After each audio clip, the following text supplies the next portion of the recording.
I had this epiphany that I would like to probably join the LAPD. That seemed like a fun kind of recreational occupation. Kind of like, oh, well, we'll probably go, jumping out of airplanes or probably have reconnaissance missions at like the Playboy Mansion or something super fun like that.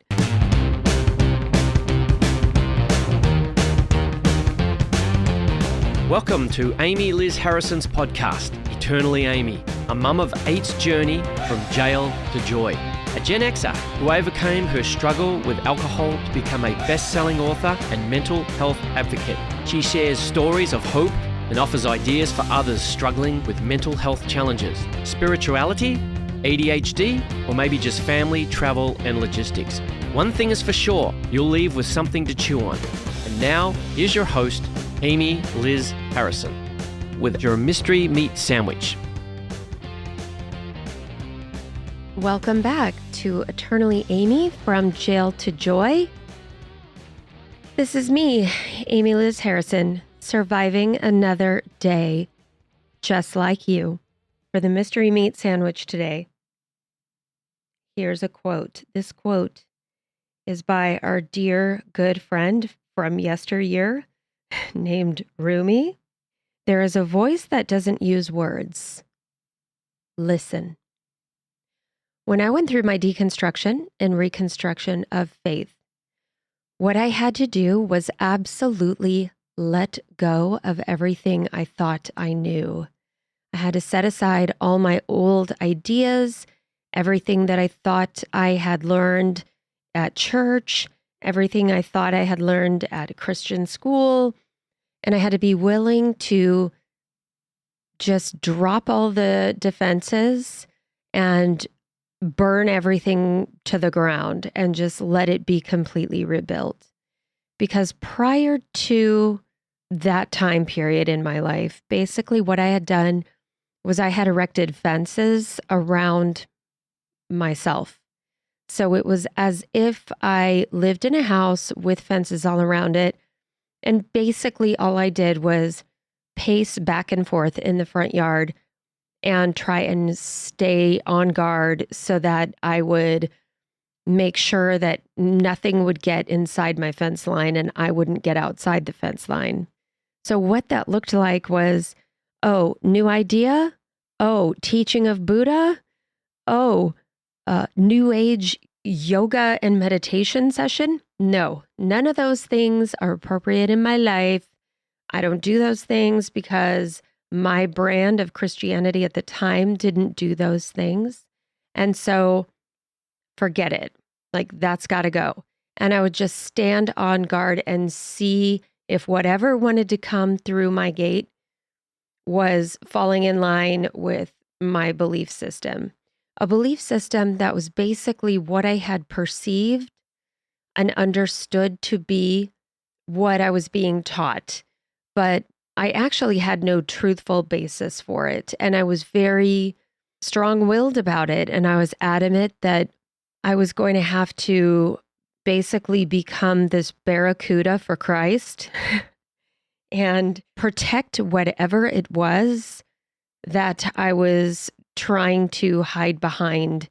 A certain level of fear for sure, a certain level of self-righteousness, and thinking that I had the answers to life for you and for me and for everybody else. So when I was finally willing to let that go, when I was finally willing to just surrender to the unknown, that's when I could hear. And the silence filled up, that space filled with joy and with the most beautiful music. And it wasn't a list of rules and do's and don'ts and the 10 Commandments. It was just beautiful music. And it was the most fulfilling, hair on fire, absolute, passionate, joyful rush of dopamine I have ever felt. And it hasn't gone away.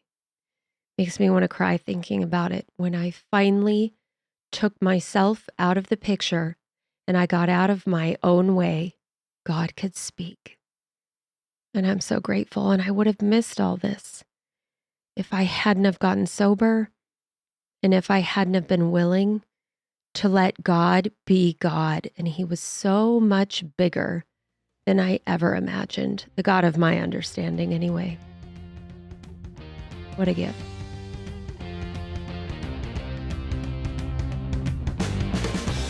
And now, onto the Chaplain's Chat.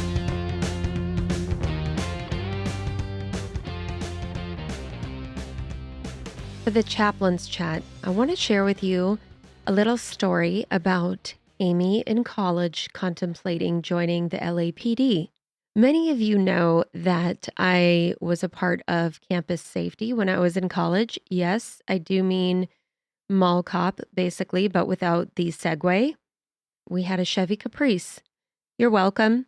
We also had a Ford Explorer, which we very aptly dubbed the Exploder because it would always overheat or something would happen to it, and we would be unable to use aforementioned Explorer for a long period of time. So I had this epiphany that I would like to probably join the LAPD. That seemed like a fun kind of recreational occupation. Some of the things that I, by the way, say that I look back on and think about now, I just can't imagine. I mean, my sense of reality was so far off. I mean, it was just crazy to think that I thought that might be a fun thing to do, kind of like, oh, well, we'll probably go, jumping out of airplanes or probably have reconnaissance missions at like the Playboy Mansion or something super fun like that. I just never quite really understood the complexities of some of these wild, harebrained schemes and ideas that entered their way into my mind or I created. So currently today, before I tell you the story of Amy thinking it would be fun to join the LAPD, I'm going to read with you what the qualifications are to join the LAPD. So this is like if I were going to join today. Act assertively and without hesitation, but without overreacting. Yeah, I don't think I would be able to do that very well. I tend to either overreact or I hesitate big time. Like I'm like the biggest wishy-washy. I don't know. What do you want to do?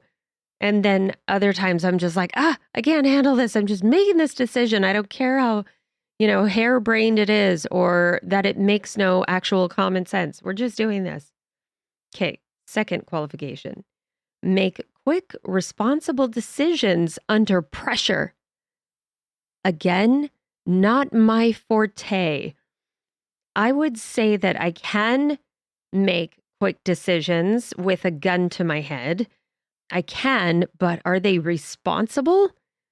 Yeah, I'd say that's pretty subjective. Okay, next one.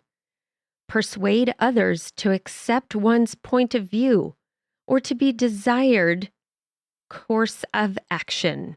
Yeah, I'm terrible at convincing people my way. I am just terrible at it because I'm this person. Oh, you think this instead? Okay. Yep, that sounds good. Yep, you want to just stand here on the corner and just keep doing meth? Sounds good. Have a nice evening. Bye. I mean, I'm kind of more like that. I'm not saying I've always been this way, but this is just, I found this and I just cracked up, you guys. I just started laughing. It's just so funny. I just can't believe, these are the qualifications for this job because, yeah, just right now, this wouldn't be a good fit is basically what I'm saying. Okay, next. Know when to make an exception. Exercise appropriate discretion. Okay, so basically, if someone asks me to be the exception, I am very quick to just say, yeah, okay, you should be the exception. Yep, sounds good. Because I don't want to deal with the conflict that could possibly arise out of whatever the situation is. Well, this is not always true. Kids, I'm different. I'm kind of safety oriented. And so maybe, yeah, there's a part of me for sure that would be the first to blow the whistle and say, hello, do you seriously think you're the exception? Maybe I think I'm the exception. Maybe that's what it is I have expectations on being the exception. Okay, anyway, I digress. Prioritizing competing demands. Well, I'm horrible at this too. Whichever fire is burning the hottest, the highest, and the most aggressively is the one that I attend to first. And so I would not be super great at that either. And lastly in this list is simultaneously and appropriately address multiple tasks. Yeah, so hello, no. Have they met me currently? I just can't believe I thought that that would be something that was a good fit for me. And truly, quite honestly, maybe it was at that time, but I'm such a different person now that it just cracks me up thinking about this. That I would think, yeah, this is a great pair. This is a perfect match. Me and the LAPD. I mean, I can't multitask to save my life. I can, but not about important issues. Things that require my full concentration, forget about it. Like I'm toast. There's no way. I can't tell a story and drive down the freeway. Well, I would be that person launching into a big dissertation, a long discourse, and I'd be in the left-hand lane with my left blinker, and I would just be going like 45 miles an hour and having people just honking and like going around me, cutting me off. I'm more that person now. Not have I always been this way again in my whole life, but yes, I cannot really fathom that this was a truly good idea for me back in the day. But when I did think it was a good idea back in the day, a couple of us went down to test for LAPD, and we went to the Rampart District. Yes, we did. And we took our initial testing there. And this is kind of your basic general education type testing, which I passed. And then the next step was to decide where you were going to go to the police academy. So, of course, I thought, oh my gosh, I've seen the police academy movies, pretty well versed on movies 1 through 4. So, of course, I expected to run into Hightower, Brooks, Mahoney, the guy who made the video game noises with his mouth. Hilarious. I love that guy. But instead, what I found was that before going to the academy, it might be a good idea to see if I could build up to the physical strength requirements for going to the academy, because there was going to be so much work involved, so much studying, so much physical exercise and attention to details. I had heard many stories from my colleagues, if you will, at Campus Safety about how intense it was to be in the academy. And so there was essentially a meetup group, is what I'm going to call it, who would gather at Elysian Park on Tuesday nights. And this is in the 90s, people. So don't go there and try and find these folks. I don't know if this even exists anymore. I didn't Google it. I have no idea. But back in the day, you could go and you could train for free with all of these folks. And it was basically a pre-training course for those who would be interested in joining the police academy. And so you'd run, there were hill runs, there were like these tactical things where you'd kind of be doing those football, like Heisman maneuvers and jumping over like fake barbed wire, trip kind of wiring on the ground. I mean, all the stuff that you would think, in the movies would represent possibly a future career in law enforcement, including and not limited to a wall climb. So I want to say it was a 10-foot wall. I could be wrong. Again, I did not research this. This podcast, if you haven't learned already, is very off the cuff. I just start talking about what the topic is. And so these are just my stories and my life and how things have worked out for me and what I've learned. So you'd have to run up to the wall. You would have to plant your foot on the wall.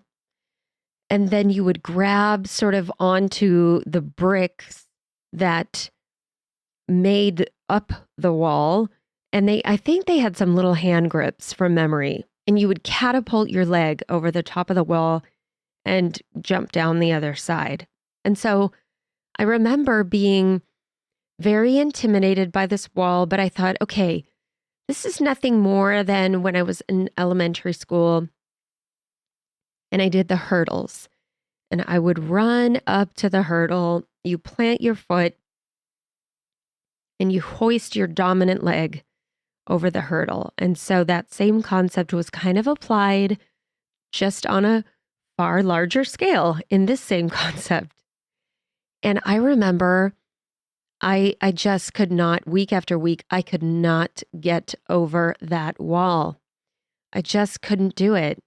And I would have help. Eventually, of course, people would come up from behind and they would help, they'd be cheering for you, your fellow compadres who were helping, and they were training alongside you, and they would kind of hoist you up by your behind and get you up to the top so you could flip over the top of the wall and complete the exercise.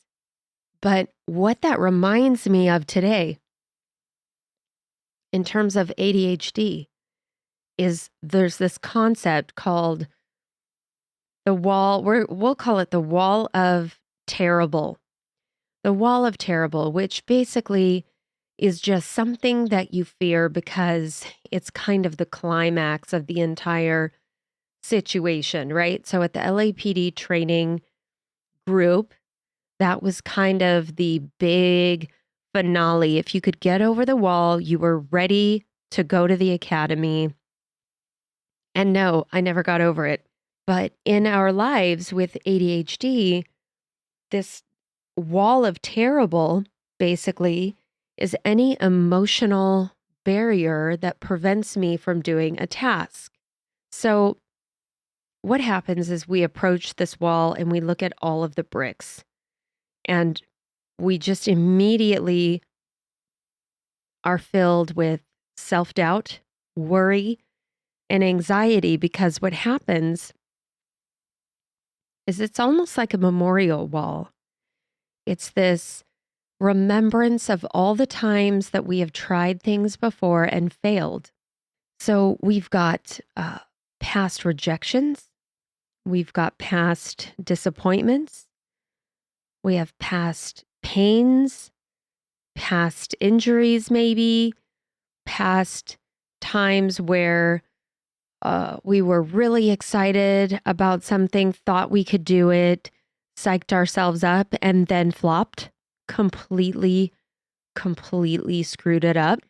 And so we essentially have placed these glasses on our face that look at all these bricks, almost like 3D glasses. And we have got to take those glasses off. But it sounds so easy. Just take those glasses off. It's fine. No big deal. But it is a huge deal because for us, as time goes on and as we age, the wall just gets bigger and bigger and bigger because it's like this self-fulfilling prophecy. The more we focus on those bricks of disappointment, failure, rejection, the more we focus on those, the bigger they become. And, they're bricks, they don't move. And so when there is a task that we need to complete on the other side, it almost feels like there's no way that we're going to be able to get past these barriers to get to the other side. And essentially, what we have to do, those of us who in ADHD have or have ADHD have to do, is we have to decide how we're going to handle this. It's an option to do nothing and just stand there and just kind of look at the wall and see if it moves. But I have never found that to actually be successful. This manifests itself for me in the way of just kind of waiting for motivation to show up. And sometimes it does. I can think of several times where I've been like, you know what? I got to clean out my closet. I just really need to do it. But the need has never been enough for me. I need to get into enough pain that I'm actually willing to go and clean the closet out. I need to have 2 weeks in a row where I cannot find the things that I'm looking for, where I think I've placed an item and now it's gone. I need to get into enough pain and be late for enough appointments where it is truly obvious that I need to clean out my closet because it's unmanageable, for example. I need to get to that point before I am willing to do anything about it. And it's the same way with staring at this wall of terrible. I'll give you an example that is current in my life right now. I need to call my kid's pediatrician and I need to schedule a well child check. Shouldn't be that hard. It's always that hard. For some reason, it's just difficult. I have to call them up. I have to get the right person who's going to be able to understand my somewhat complicated situation, that I'm bringing these 4 kids in, and I'd like to get them back to back because I do have these 4 kids. I have 8 kids, obviously, but only 4 are going for well child checks. But I'd like to get them back to back because I just don't have time to go back and forth right now and take everybody individually. And if I'm going once, I'm saving gas. Don't you love it? I'm such an earth-friendly person. Kidding. So I have to, it's like this big thing. I have to call them up, explain everything. Then I've got to, have them ask me for the kids' birth dates, which is always a challenge for me to remember. And then I make my little joke about, oh, you guys probably think I'm on drugs because I don't know my kids' birthdays, but I actually have 8 kids. And it's this whole dumb explanation and kind of joke and self-deprecating kind of defense mechanism because I feel embarrassed and dumb that I can't remember my own kids' birth dates. And so I get sucked into this vortex of okay, so here we go. Now that I've gotten past all that, and now you have the birth dates. Now you're going to ask me, when do I want to come in? And that's such a complicated question because while I am technically flexible, if I give you a certain date, you're going to inevitably volley a different date back to me. And then I won't be able to do that date. And so I'll volley a date back to you. And we'll go back and forth until we land on a date. And then you'll say, do you want to come in the morning or the afternoon? Well, that all depends. What day of the week is that particular date? Because my schedule is kind of different every day. It's like this big complicated web of difficulty that has been spun by this point. I'm confused. The person trying to schedule me is confused.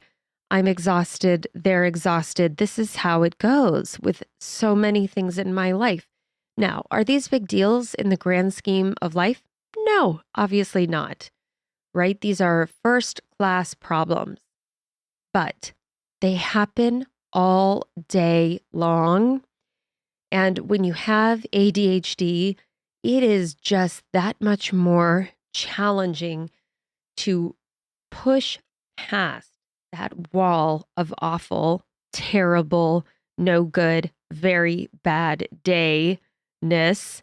And just know that what's going to be on the other side is I'm going to have completed the task, which is wonderful and should give me this dopamine rush, at least a little mini one.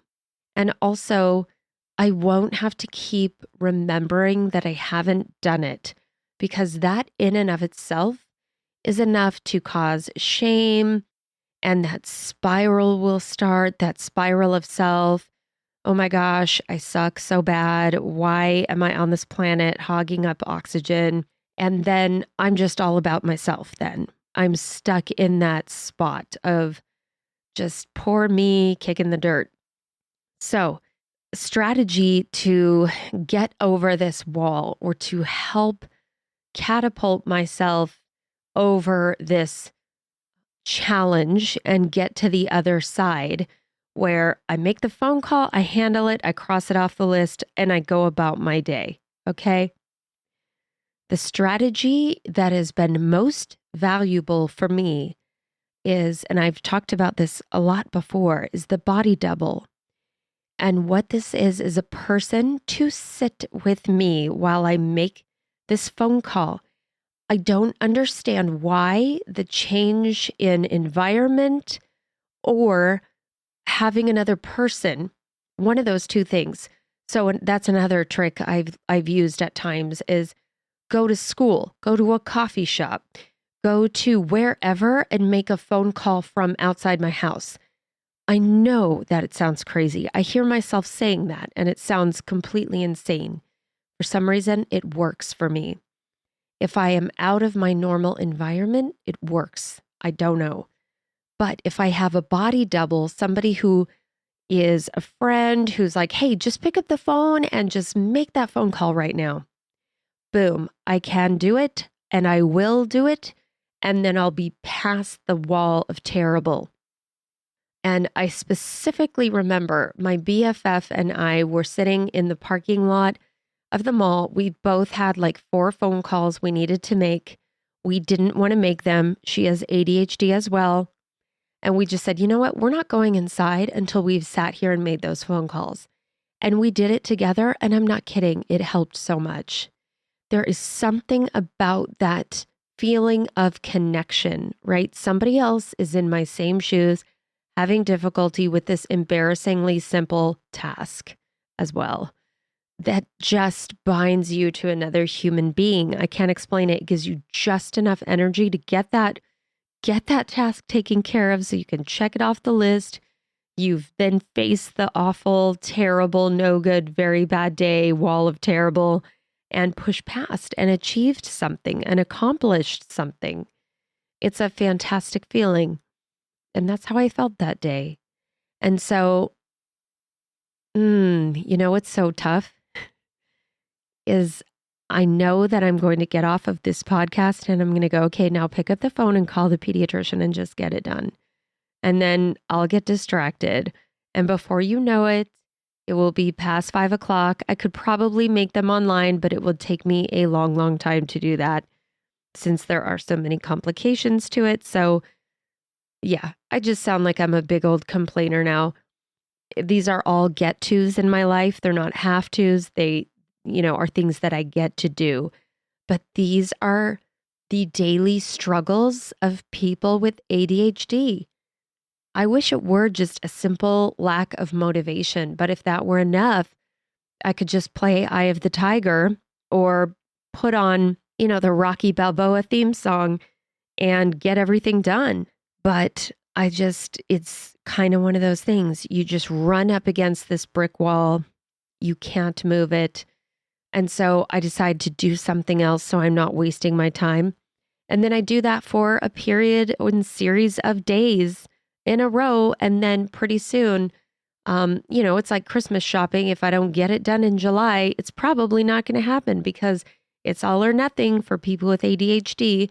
And for addicts and alcoholics and substance use disorder, folks who are in these communities as well are very familiar with the all or nothing attitude. And then the next thing you know, it is Christmas Day and I've neglected to finish the shopping. So ergo, I do it in July. I know it's insane, but this is how I have learned to cope with this challenge, this mental health challenge, this way of caring for my well-being is to shop for Christmas in July. I don't know. So that's what it's all about though. And as I wrap up, I just want to say we develop and use tools to help us get over the wall of terrible. That's what we do. We sometimes just get somebody else to bend down and offer us a knee that we can step on and get over the wall that way. Other times, we just need some encouragement, some verbal encouragement from somebody else. Other times, maybe we're just going to step away and meditate before we attempt to climb over the wall. Whatever it may be, there are coping skills, strategies, and mechanisms to help us get through these things to complete the tasks that we need to complete. And we also need to accept that sometimes it just takes us longer.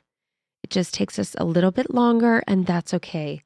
There are some fantastic and fabulous, creative, just flexible and lovely things about having ADHD. And, again, we come back to changing the narrative to focus on those superpowers and not on the things that hold us back or that we see as holding us back. That's your chaplain's chat for today. Finally, here's your bailout bag.